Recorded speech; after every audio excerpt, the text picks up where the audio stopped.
Esse camarada é gente boa. Luciano tem praticamente a mesma idade que eu, né, Luciano? Nós nascemos no mesmo ano, 63. É brincadeira, você é mais velho, tem que respeitar. Mas o Luciano a gente conheceu quando eu fui ser pastor na igreja do Nazareno no ano de 1989. Ele também estava lá. Gente, que camarada. E eu conheço ele há todos esses anos. Quantos acampamentos fizemos juntos, né? Uns 5, 6. Que maravilha, que sintonia. O Luciano, a gente ia para os acampamentos, ficava naqueles alojamentos com toda a moçada, com todos os jovens, sabe? É um acampamento que colchão no chão, e a gente com todo mundo contando umas experiências mesmo que a gente teve, né, de expulsão de demônio, de coisas meio macabras, porque eles pediam, os jovens pediam, queriam saber essas coisas, e a gente eu contava uma, o Luciano contava outra, pior do que a minha. Tem uns lances bravos que a gente teve que enfrentar na vida, gente. E depois, na hora de dormir, os jovens não estavam com medo, não queriam dormir não. Foi sério, não foi não? Eles tinham medo de ir no banheiro, lembra? Porque pastor, o senhor pode acompanhar a gente para ir no banheiro? Vai lá, marmanjão, que conversa furada é essa? Estava com medo de fantasmas. Não, foi muito divertida, entre as coisas boas que aconteceram. Mas, conhecendo esse camarada, olha, o que eu posso dizer dele é o seguinte: quanto mais a gente conhece uma figura como ele, mais a gente gosta. Ele é um filho de Deus sincero. Ele é apaixonado, sempre foi apaixonado por Deus e pela igreja de Deus. Ele é apaixonado pelas escrituras sagradas.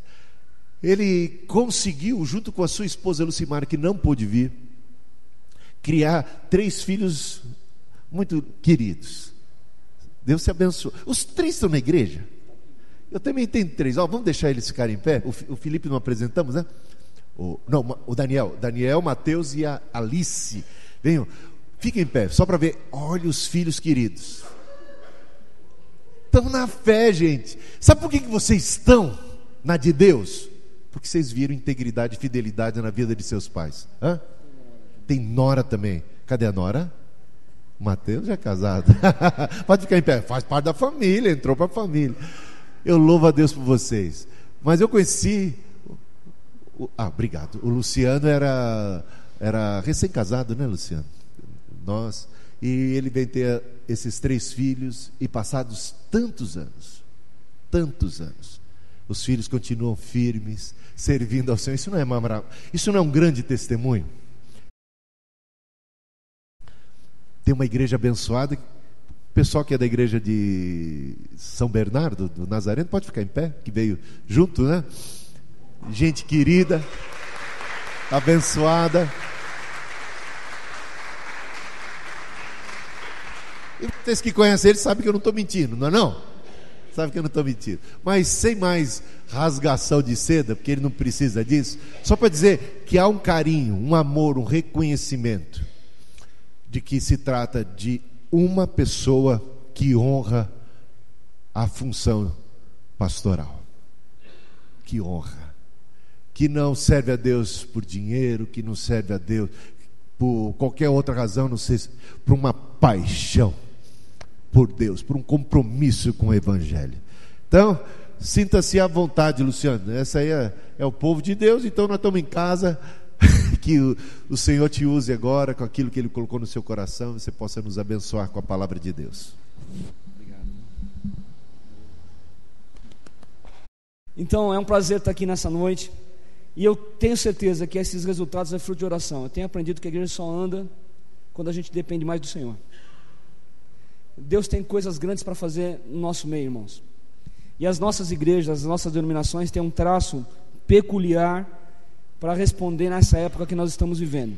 Temos uns desafios enormes, mas eu tenho certeza que Deus tem um objetivo com vocês, como tem com a igreja lá de São Bernardo, de fazer diferença nessa cidade. Amém? Então eu vou pedir para você abrir sua Bíblia em Filipenses capítulo 4. Vamos colocar de pé, Filipenses capítulo 4, versículo 1. Portanto, meus irmãos, a quem eu amo e de quem tenho saudade, vocês que são a minha alegria e a minha coroa, permaneçam assim firmes do Senhor, ó amados. O que eu rogo a Evode e também a Sintique é que vivam em harmonia no Senhor. Sim, peço a você, leal companheiro de jugo, que as ajude, pois lutaram ao meu lado na causa do Evangelho com Clemente e os meus demais cooperadores. Os seus nomes estão no livro da vida. Alegre-se sempre no Senhor. Novamente direi, alegre-se. Seja a amabilidade de vocês conhecida por todos. Perto está o Senhor. Não andeis ansiosos por coisa alguma, mas em tudo, pela oração e súplicas e com ação de graças, apresentem seus pedidos a Deus.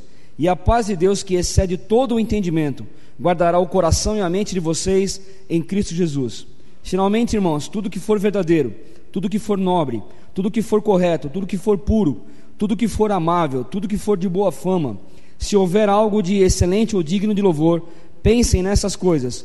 Ponham em prática tudo o que vocês aprenderam, receberam, ouviram e viram em mim, e o Deus de paz estará com vocês. Alegro-me grandemente no Senhor, porque finalmente vocês renovaram o seu interesse por mim. De fato, vocês já se interessavam, mas não tinham oportunidade de demonstrá-lo. Não estou dizendo isso porque esteja necessitado, pois aprendi a adaptar-me em toda e qualquer circunstância. Sei o que é passar necessidade e sei o que é ter fartura. Aprendi o segredo de viver contente em toda e qualquer situação, seja bem alimentado, seja com fome, tendo muito ou passando necessidade. Tudo posso naquele que me fortalece. Ainda Tiago, capítulo 5.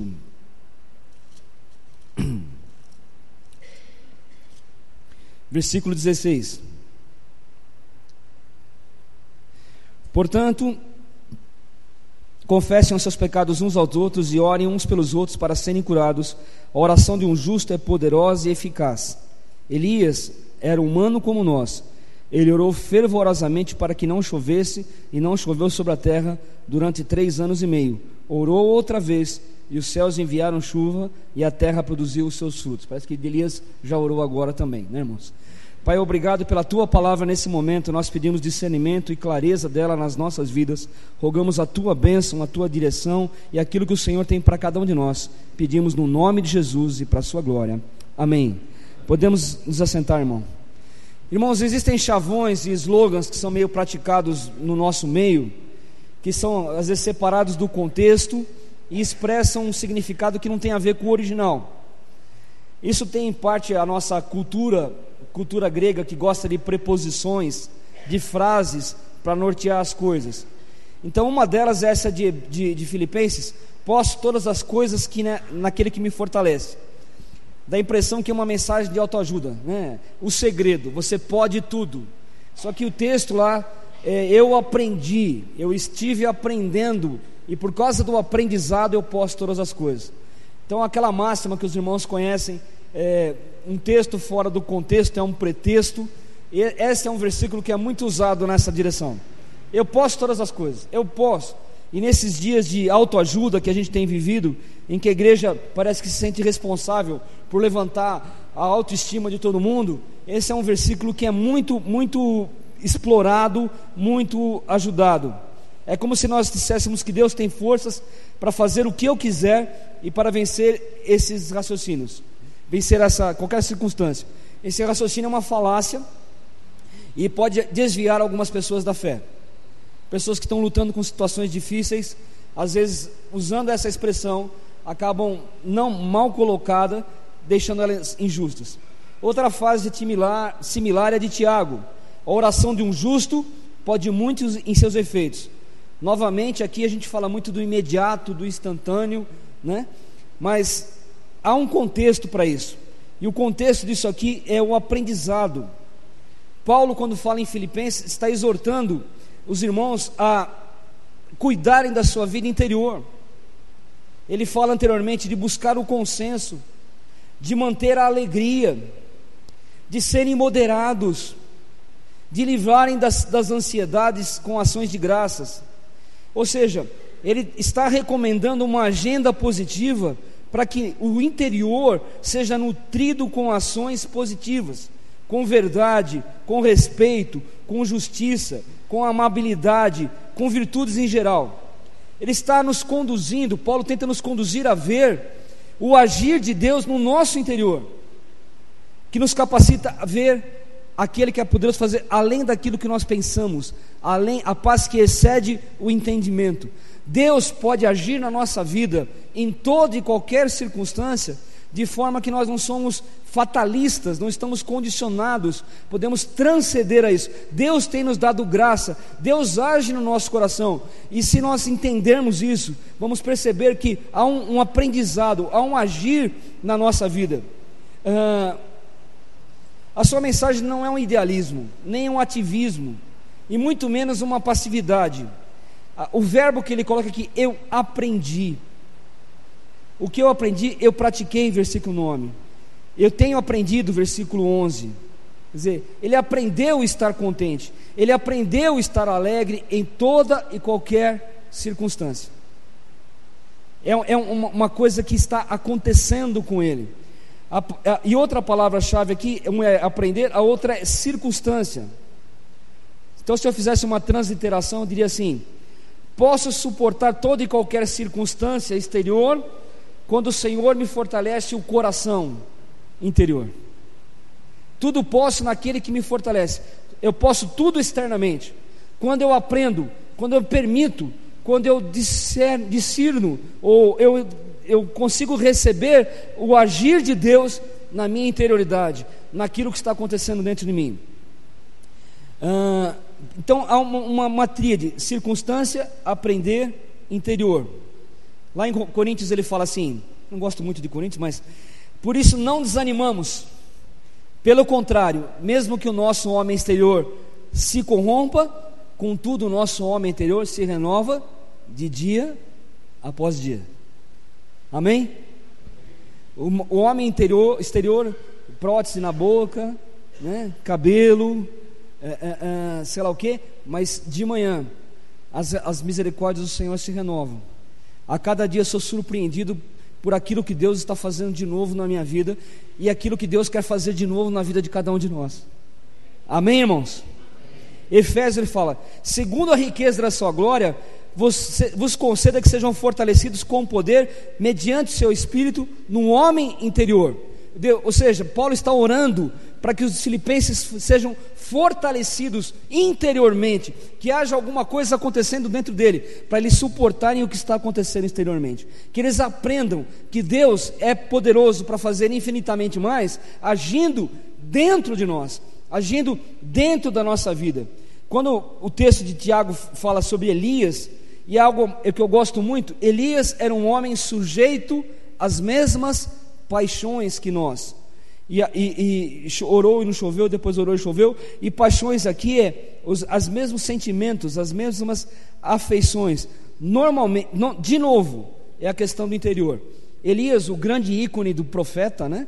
Quando se fala em profeta, se pensa em Elias, aquele que desce fogo do céu, que mata os 450, que tira o sarro dos sacerdotes de Baal.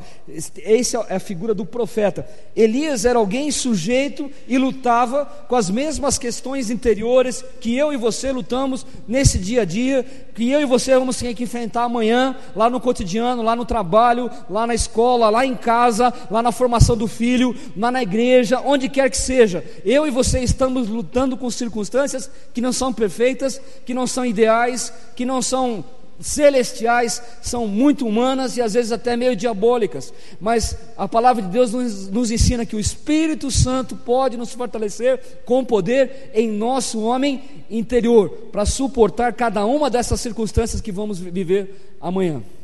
Amém? Como Elias, novamente a questão do interior, alguém que aprendeu a ser sustentado por corvos e por viúvas, aprendeu a viver entre o sobrenatural e o natural, aprendeu a beber água do riacho de Kiriat Jearim, e aprendeu a ser sustentado por corvos, algo natural e algo sobrenatural. Ele não vive só no sobrenatural, ele vive no natural. Ele aprendeu a ir para a caverna, ele aprendeu a ouvir a voz de Deus, não só no trovão, não só no relâmpago, não só no vento, mas também no cicio suave. Elias é alguém que aprendeu. Tanto Paulo como Elias foram servos de Deus que lutaram com circunstâncias a partir de uma vida espiritual interior fortalecida. Ambos desenvolveram um autoconhecimento, antes tentaram entender o que é que os movia, começa de dentro, começa de nós mesmos. Mas lá no Novo Testamento que fala o espírito de Elias, quer dizer, aquela motivação que havia nele. Ambos mantiveram a identidade da aliança com Deus, apesar das circunstâncias. Se a sua fé é circunstancial, ou você já pode dizer que nem Abacuque: ainda que a figueira não floresça, ainda que os campos mintam, ainda que eu confiarei no Senhor.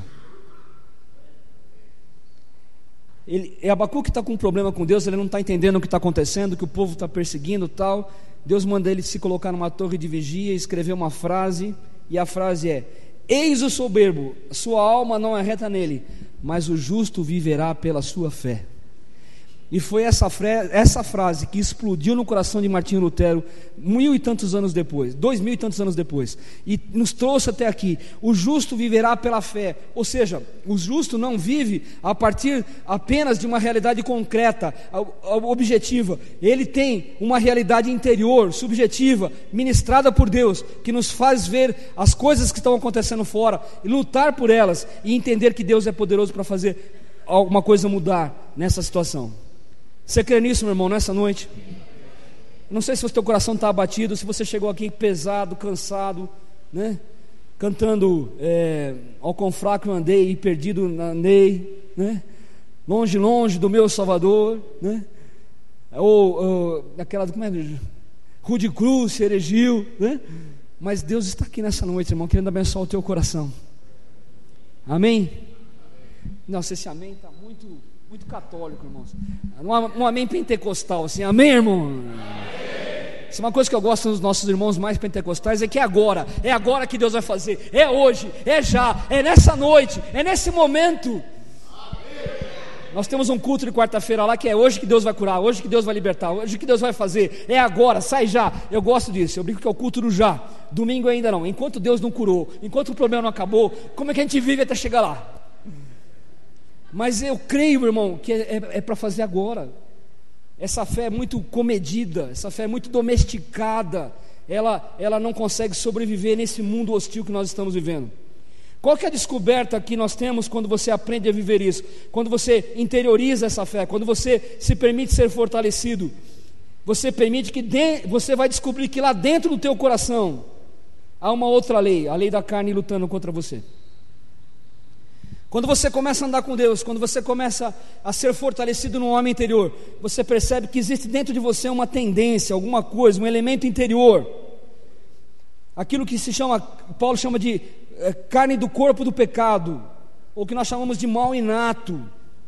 Ou seja, nós temos uma natureza selvagem, alguma coisa lá dentro, ligada às paixões, aos anseios, que é estranho, que é esquisito, que nos surpreende, que nos assusta, que volta, mas isso só percebe quem procura andar com Deus. Você só tem crises mais profundas quando você quer andar mais com o Senhor, quando você permite que Deus toque no teu coração. Gálatas fala: os que são de Cristo crucificaram a carne com suas paixões. Efésios: no trato passado vos despojeis do velho homem, que se corrompe segundo as concupiscências do engano. Timóteo fala que aqueles que querem ficar ricos caem em muitas ciladas, muitas concupiscências insensatas. Tiago diz que a cobiça, depois de haver concebido, dá luz ao pecado, e o pecado gera morte. Romanos 7, o pecado, tomando ocasião, despertou em mim toda sorte de concupiscências.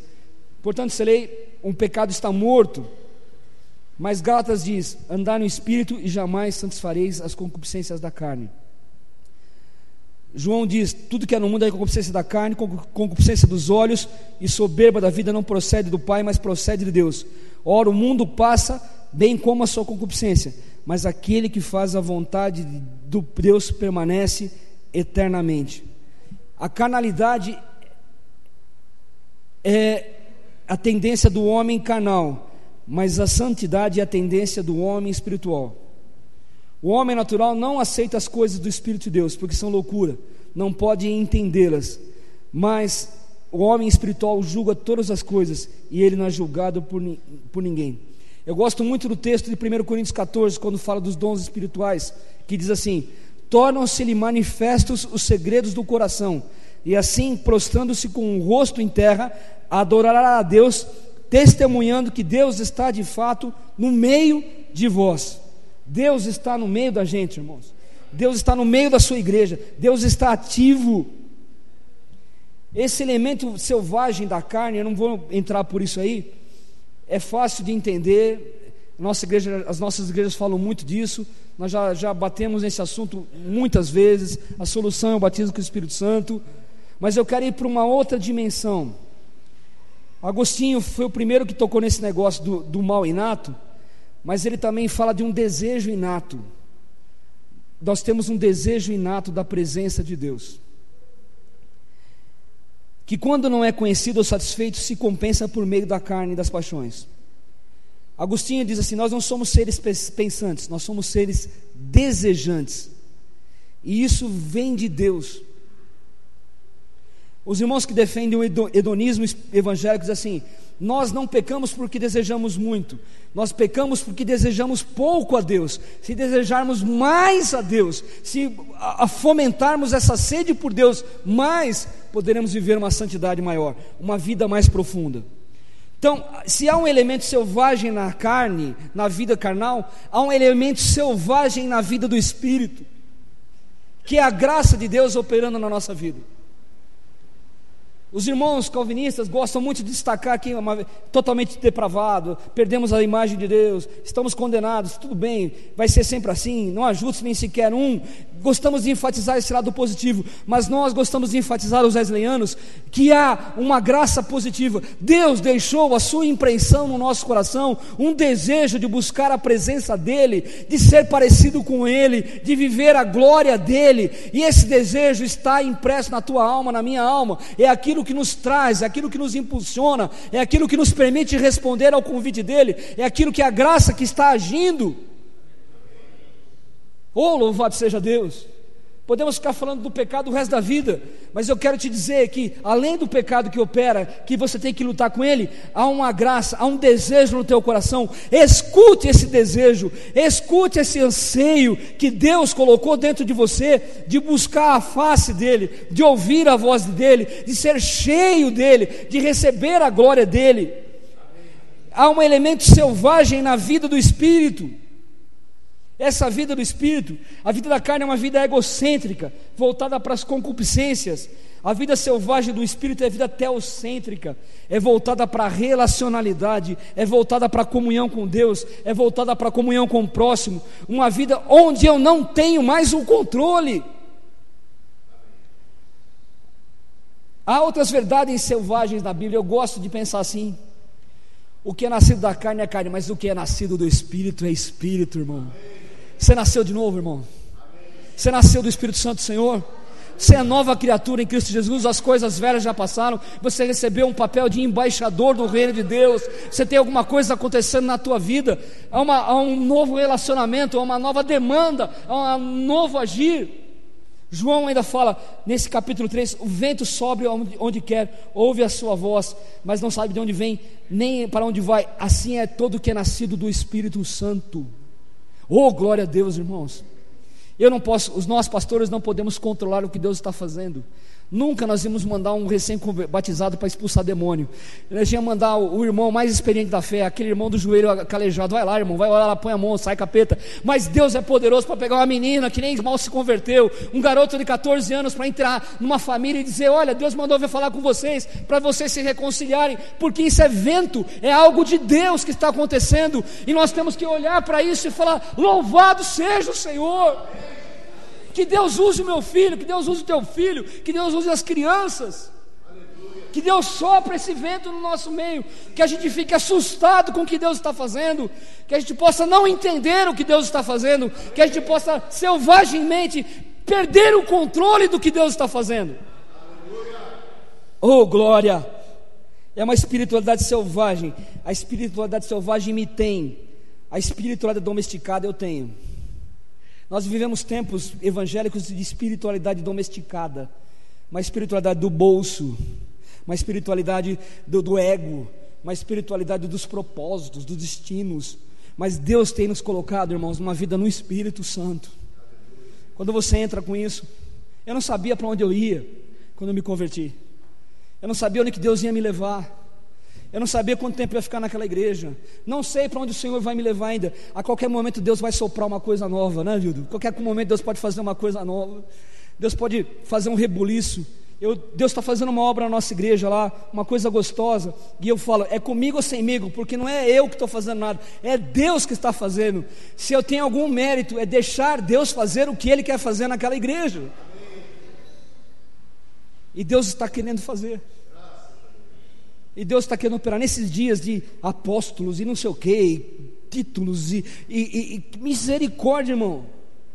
Deus tem desejado um povo que ouve a voz do Espírito Santo. Nosso patrono Wesley, ele é todo quadradinho. Ele só gostava de pregar no templo. Ele só gostava de usar hino oficial.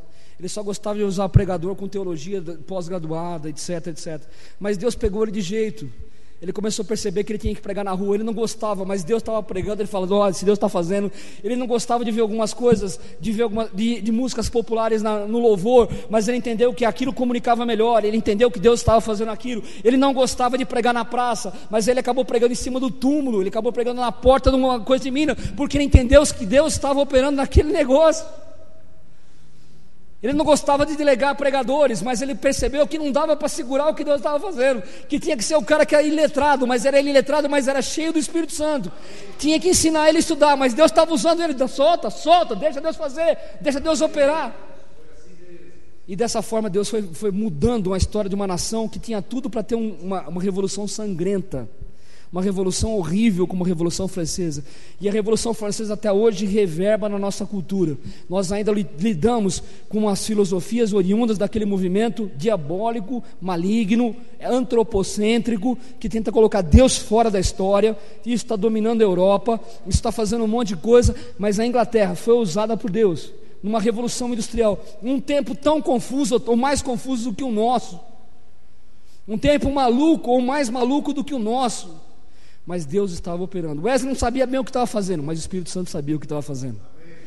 Wesley talvez não entendesse bem, mas ele entendia que Deus poderia fortalecê-lo. Há algo de selvagem na fé, é o desejo. Há um amor selvagem de Deus. Deus usa duas figuras: o leão, o valente leão selvagem, e o cordeiro. Cordeiro como sacrifício, leão como rei. As duas imagens que o Senhor usa. Satanás anda ao nosso redor, diz Pedro, como um leão que procura nos devorar. Você já foi tragado, irmão, por esse sistema que está aí? Você foi engolido. Você consegue repetir todas as falas do noticiário do que está acontecendo, das estatísticas, que a agência não sei o que tal coisa não sei o que? É isso que te ocupa? Ou você consegue levantar de manhã e falar assim, o que vai acontecer hoje? O que tem de novo para acontecer de novo? O que o Senhor vai criar de novo hoje? Você consegue, eita Deus, chegar no quarto dos seus filhos e orar por eles e acreditar que de alguma forma Deus vai mandar alguns anjos, alguma coisa, vai interferir, vai acontecer algum negócio que eu não sei bem o que é, que eu não tenho controle, mas que Deus me colocou para interceder, e de repente Deus vai fazer, vai enviar, vai falar, vai visitar. Você crê nisso, irmão? Você tem essa fé selvagem?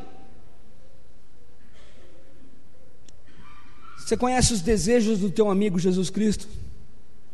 Jesus disse, já não vos chamo mais servos, mas amigos, porque vocês sabem o que eu quero. Quais são os desejos de Jesus? Será que Jesus quer uma igreja conformada, acomodada, sem aquele ímpeto, sem aquela coisa, sem aquela inquietude, aquela inquietude selvagem de que aquela coisa do recém-convertido que prega para poste, sabe aquele negócio que o cara ele chega no ponto de ônibus, ele começa a pregar para poste. Você conhece as 4 leis espirituais? 1, 2, 3, 4. Que leva o folheto no coisa, que desce o 2 ponto ônibus para sair colocando coisa nos portões das casas para ver se encontra. Que vai lá no boteco visitar um amigo dele para ver se ele quer saber de Jesus. Que chega numa casa e fala, eu tenho uma resposta, não sabe nem o que está falando, mas é Deus que está operando na vida dele. uma fé que não é domesticada, que ela é selvagem, que ela é bruta. O texto de Paulo vai falar sobre, de Apocalipse, o primeiro amor, aquele amor meio inconsequente, meio irreverente até. François Fanon diz assim: nós temos a vontade o nosso desejo é fraco porque desejamos mais do que uma coisa. Só seremos fortes quando desejarmos uma coisa só, quando desejarmos Deus sobre todas as demais coisas. Kierkegaard também fala sobre isso, desejar algo mais que as demais coisas. O Salmo 92 diz assim: tu exalta o meu poder como um boi selvagem, derrama sobre mim óleo fresco. Está falando sobre o sabá, sobre o descanso. Eita Deus! Alguns de nós já engatamos o ponto morto, estamos deixando a coisa descer ladeira abaixo. Mas Deus está dizendo para você, irmão, nessa noite, que Ele pode te renovar como um boi selvagem, cara. Sabe aquele boi que ninguém segura, que ninguém pega pelo chifre, aquela coisa que levanta e vai incomodar. Por quê? Porque o Espírito Santo está movendo você numa direção, e você vai enfrentar resistências espirituais, mas Ele está fazendo isso porque Ele precisa de você nessa situação, nessa circunstância. Ele quer te usar para a glória dEle. Um boi selvagem, um óleo fresco. Qual é a fera que opera em ti, irmão? A carne está domesticada. Se a fé estiver selvagem, a carne está domesticada. Agora, se a fé está domesticada, se a tua fé é aquela fé quadradinha, aquela fé previsível, aquela fé de boa gente, sabe? Aquela fé burguesinha, tudo bonitinho, no seu devido lugar, que não permite um risco, não permite que Deus de vez em quando fale: escuta, larga tudo que você tem e vai pregar lá no meio da China. Ou, vem cá, eu preciso desse teu recurso para fazer tal coisa em tal lugar. Eu preciso que você vá lá na Tamarutaca. Vocês que tinham trabalho na Tamarutaca, vai lá no meio da Tamarutaca fazer alguma coisa. Essa fé é incrível. Como é que é a sua fé, irmão? Ela é domesticada, quadradinha, bonitinha? É uma fé selvagem. Você tem medo, temor do Senhor. Como Moisés: nossa, eu estou pisando num lugar santo. Eita Deus, tira a sandália, porque eu não sei o que Deus está querendo fazer nesse lugar. Tem alguma coisa que Deus está fazendo nesse lugar. Eu, por muito tempo, fui bem ocupacional. Só não sou agora porque está por falta de emprego mesmo, mas oficialmente ainda sou. Mas na prática eu sou de tempo integral. Eu já tive a experiência, irmãos, de Deus visitar. Eu trabalhava numa empresa que tem uma têmpera de nitrogênio, uma firma que faliu, a Mangas, fechou, tratamento de aço. Ela tinha um poço, e nós tínhamos um grupo de oração lá, e Deus mostrou para uma irmã um acidente naquele poço. Nós fomos lá orar, repreender que é demônio, sei lá o que e tal. E pouco tempo depois caiu eu sou projetista, um projeto para fazer uma reforma naquele poço. O coeficiente de segurança da parede daquele poço era 1,2, 1,3. Eu não tinha nem visto isso. Aquele lugar era de mina, terra minada. Você acredita que Deus pode dar uma revelação dessa para o teu trabalho, cara? Que Deus pode chegar para você e mandar alguém que não sabe nem o que é um forno de têmpera para o recozimento e falar: olha, eu vi um acidente, vê o que está acontecendo aí. Eu creio nisso, irmão. Eu creio que você pode chegar na porta do trabalho e falar: Senhor, eu não sei o que está acontecendo aqui, mas eu quero que o Senhor me use. Que faça como Daniel, faça como Josué. Onde o Senhor me colocar a mão, que esse negócio prospere.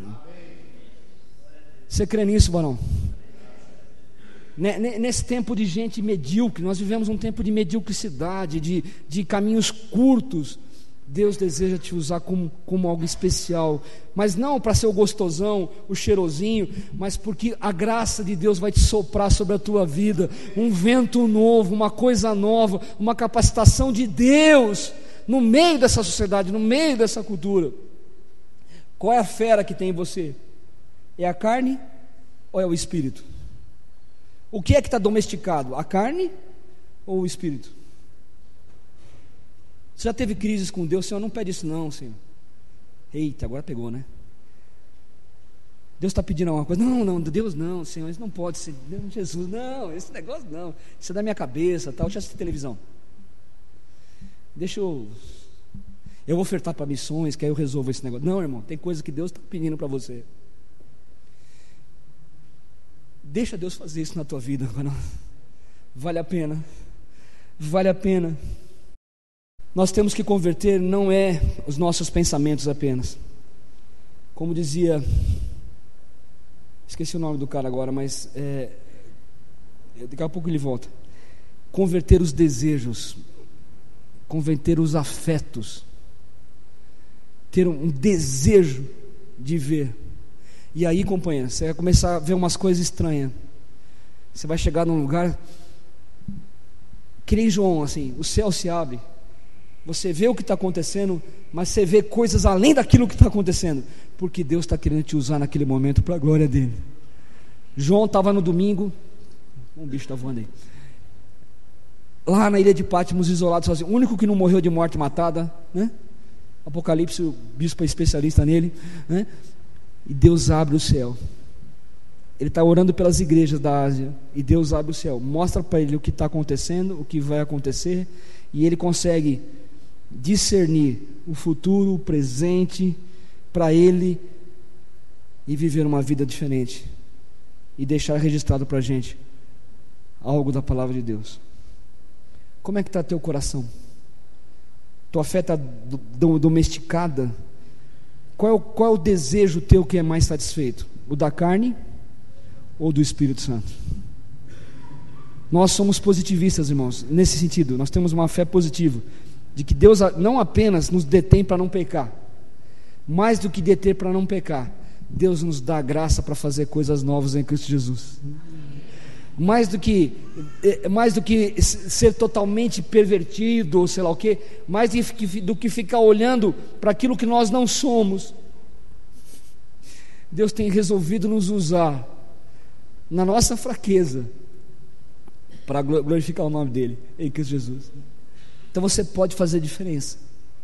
Você vai lutar com a carne, não vai dar vida, o Espírito Santo vai te dar força para vencer, mas você não pode lutar com Deus, no sentido de ter essa fé selvagem, essa fé que incomoda, incontrolável, aquela de Abacuque, o justo viverá pela fé, aquela coisa que Deus pode te surpreender à noite, aquela coisa que lê a Bíblia, sabendo que a qualquer momento o Espírito Santo fala, faz isso, veja isso, enxergue isso, aquela coisa de que quando está com um problema, não vai apenas no médico ou apenas no psicólogo, vai fazer uma campanha de oração, vai entrar num jejum, vai entrar num propósito, vai subir uma montanha, vai fazer alguma coisa porque quer ouvir de uma forma não domesticada o Deus que tem interesse na minha vida. Você crê nisso, irmão, nessa noite? Você está incomodado com isso? Deus te incomodou nesse negócio? Eu creio que Deus pode fazer algo sobrenatural nessa linha, nessa coisa. Os nossos irmãos calvinistas ficam lá, não, vai pecar mesmo, deixa, vai ser assim, se conforma nisso, fica aquela coisa, tá bom, é verdade, nós vamos ter sempre lutas com esse negócio, mas também Deus pode fazer coisas novas com a vida da gente. É uma questão de foco. O que é o foco mais? Qual que é o meu maior desejo? Qual que é o desejo que me domina? O desejo da carne ou o desejo do Espírito? E aí, voltando em Filipenses, se for o desejo do Espírito, eu posso todas as coisas naquele que me fortalece. Se for o desejo do Espírito, eu posso orar e parar de chover, eu posso orar e voltar a chover, eu posso interceder por uma criança que está morta e ela ressuscitar, eu posso interceder por uma enfermidade, eu posso interceder por um parente, por um casamento que está morrendo e Deus fazer alguma coisa nova naquele lugar, eu posso interceder por um filho que está abandonado e Deus vai lá catar ele e mandar alguém lá no meio de não sei aonde, de não que quiser, e pegar o cara para a glória de Deus. Você crê nisso, mano? Eu vou acabar com uma piadinha, que é uma piada, mas é um testemunho. Diz que um pastor aí ficou muito frustrado, não era nem metodista, nem nazareno, poderia ser, mas não era. E aí, ele resolveu pecar. Falou, vou pecar, mas vou pecar bem pecado. Ele resolveu, vou para boate, vou pegar uma menina na boate, vou para o motel, tal. Estava muito chateado com a igreja, muito chateado com a situação, foi lá, trocou de roupa, tirou o terno, pôs uma camisa havaiana, sei lá o que ele fez lá. Foi para a boate. Ele olhou para uma menina, olhou para ele começou a dar não sabia mais como fazer aquilo, tinha perdido o jeito. Daí a pouco a menina fala, pastor, Deus mandou o senhor aqui me buscar.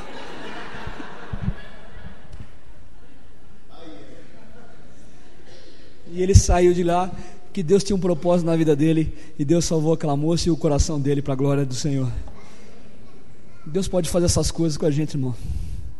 Você pode ser um Jonas que está tentando ir para Nínive, teimoso para Dedéu, mas Deus tem paciência com o teimoso. Deus não tem muita paciência com a fé domesticada, mas com aquele impetuoso que tenta fazer alguma coisa diferente.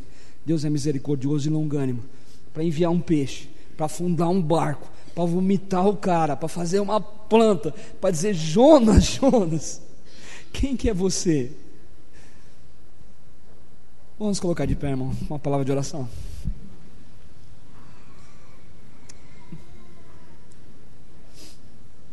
Tem muita coisa louca acontecendo no nosso meio, irmão. As famílias estão cada vez mais arrebentadas. O individualismo está tão forte. Nós temos umas demandas aí absurdas. Nós temos que ensinar. Parece que o ensino não acaba mais. Tem que ensinar o que é ser pai, ensinar o que é ser mãe, ensinar o que é ser filho, ensinar. É curso atrás de curso, é propósito atrás de propósito. As pessoas estão egoístas, os papéis tradicionais estão mudando, a igreja está um pouco perdida nesse negócio, mas Deus não está perdido nesse mundo, irmão. Deus sabe o que pode fazer, pode levantar um vento novo no nosso meio, amém? Pode fazer uma mudança, aliás já está fazendo, né? Pode fazer não, Ele já está fazendo. Essa mensagem veio porque Ele já está fazendo. Não é que nós vamos fazer Ele fazer, Ele já está fazendo, já está acontecendo. Nós temos que perceber e deixar que Ele faça o que Ele esteja fazendo no nosso meio. Tanta gente decepcionada com a igreja, irmão. Tanta igreja que é só dinheiro, é só me dá, entrega que vai receber. Tanta igreja trocando lugar no céu. Aquilo que era piada virou prática. Agora começaram a vender terreno no céu. Era uma piadinha que a gente contava lá uns 20 anos atrás. Os caras formataram esse negócio, começaram a lotear espaços do céu a troco de dinheiro. Estamos cansados de ver gente frustrada com orações, com uma fé medíocre, uma fé de causa e efeito. Onde estão aqueles que têm essa fé selvagem de Deus? Onde estão aquelas pessoas que podem ser acordadas de madrugada para orar? Onde estão aqueles que podem ser incomodados para serem enviados numa casa? Onde estão aqueles que chegam num lugar e começam a sentir cheiro do capeta assim e falam: não, Deus, tem que acontecer alguma coisa nesse lugar. Ah, Senhor, eu repreendo, eu amarro, faço qualquer negócio, mas Senhor, faz alguma coisa nesse lugar. Onde está? Está aqui. Há um desejo de Deus pulsando no nosso coração, e Ele quer te fortalecer no teu homem interior. Agora, se você sente que o desejo da carne te domina, irmão, o Espírito Santo também está aqui para mandar fogo do céu. Fogo santo vem sobre a minha vida, louvado seja Deus. Oh Jesus, o altar, Elias é legal porque o fogo ele não põe fogo. Nós não podemos atear o fogo tem que vir de cima.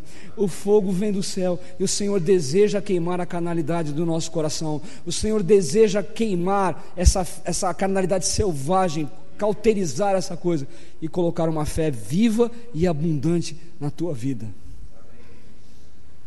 Essa é a palavra do Senhor. O evangelho de Paulo, imprevisível. O cara que era fariseu dos fariseus. O pedigree do cara era grande demais, mas ele falou: eu considerei tudo isso como perda. Se eu fosse o chefe do Paulo, eu mandava ele pregar para judeu. Ele sabia tudo de judaísmo, mas Deus é tão esquisito que Deus pegou o cara que sabia tudo de judaísmo e mandou ele pregar para os gentios. Tudo que ele sabia sobre os ritos, sobre as coisas, serviu de muito pouco para ele. Ele teve que aprender a viver num mundo hostil, ele teve que lidar com idólatras, ele teve que lidar com situações terríveis, com demônios e coisas do tipo. Mas a graça de Deus estava sobre a vida dele. E aí Deus foi preparando Paulo.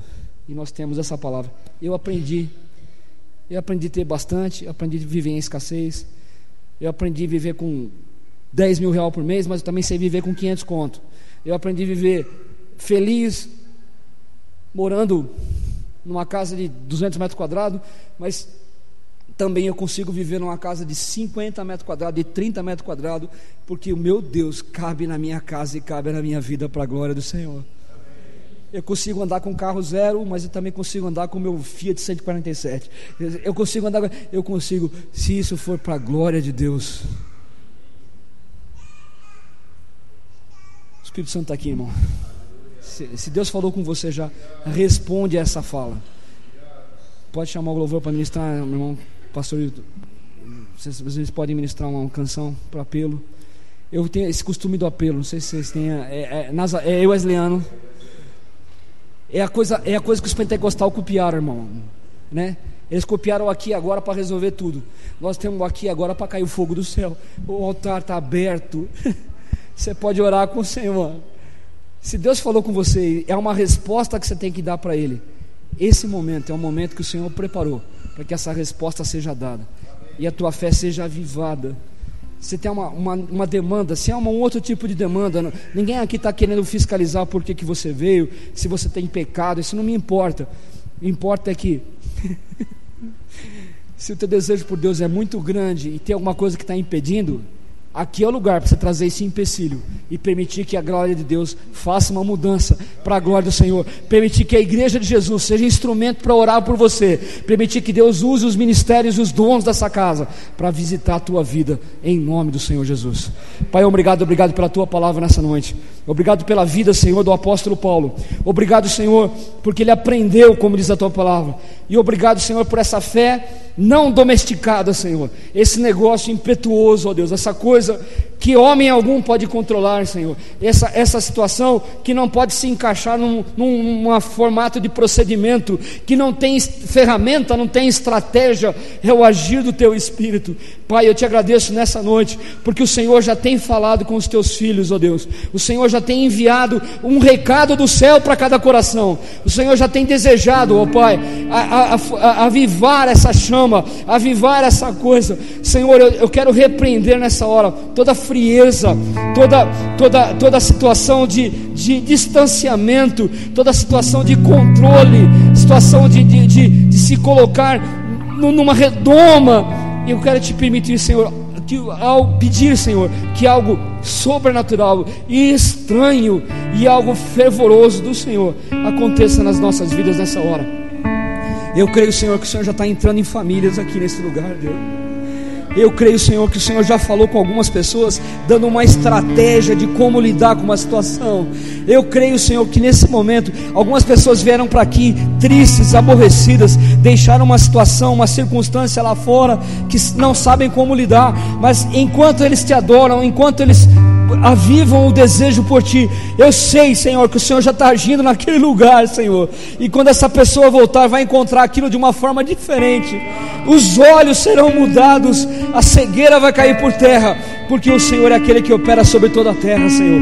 Deus, fala conosco nessa noite, visita o teu povo com graça e com verdade, Pai, é o desejo do meu coração, é o desejo do teu coração, e assim nós oramos para a glória do Senhor. Amém.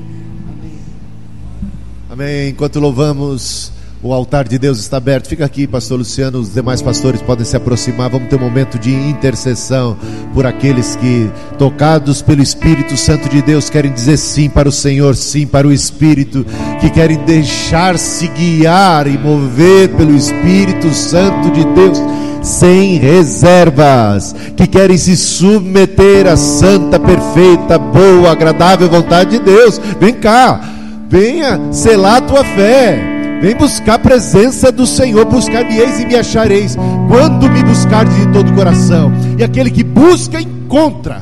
Aquele que busca, encontra. Venha, sem mais demorar. Enquanto louvamos, estamos aqui para interceder por tua vida. Te bendizemos, Senhor, te adoramos na beleza da tua santidade, te louvamos por esta palavra, por esse testemunho, ó Deus, por esta fé, ó Deus, por isso que o Senhor fez em Cristo Jesus, por aqueles que deixaram tudo e te seguiram, por aqueles que se deixaram guiar pelo teu Espírito, e por tanta coisa incrível, maravilhosa, por tanta transformação.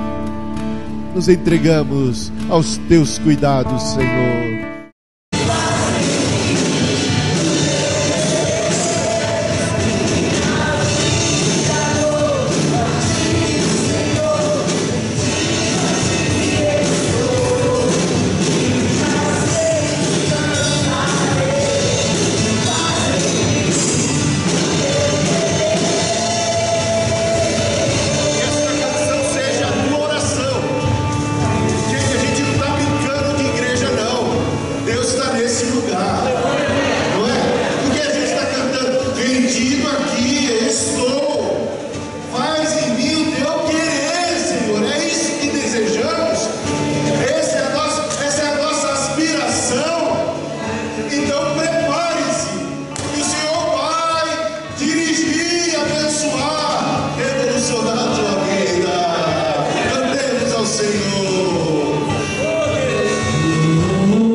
buscando verdadeiros adoradores, levando questão santa, e o povo que é marcado, lavado pelo sangue de Jesus. Adoremos, cantemos ao Senhor nessa hora.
encadeia a vida e esconde as trevas, e nos dá tamanho conforto e confiança em relação ao amanhã.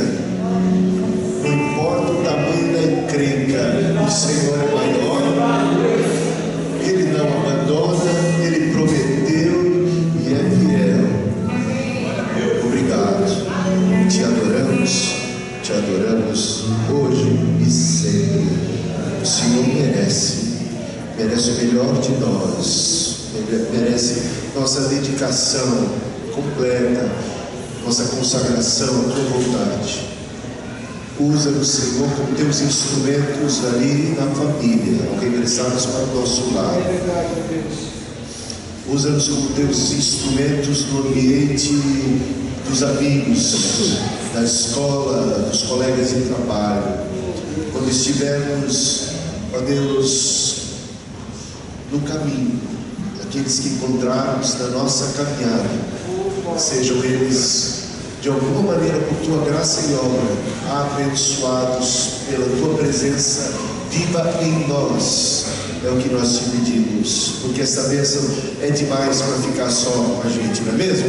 Amém. É muito egoísmo nosso ficar só com a gente, tudo isso que Deus tem. Ele não ama só a gente, Ele ama o mundo inteiro. E a nossa missão é espalhar essa boa notícia.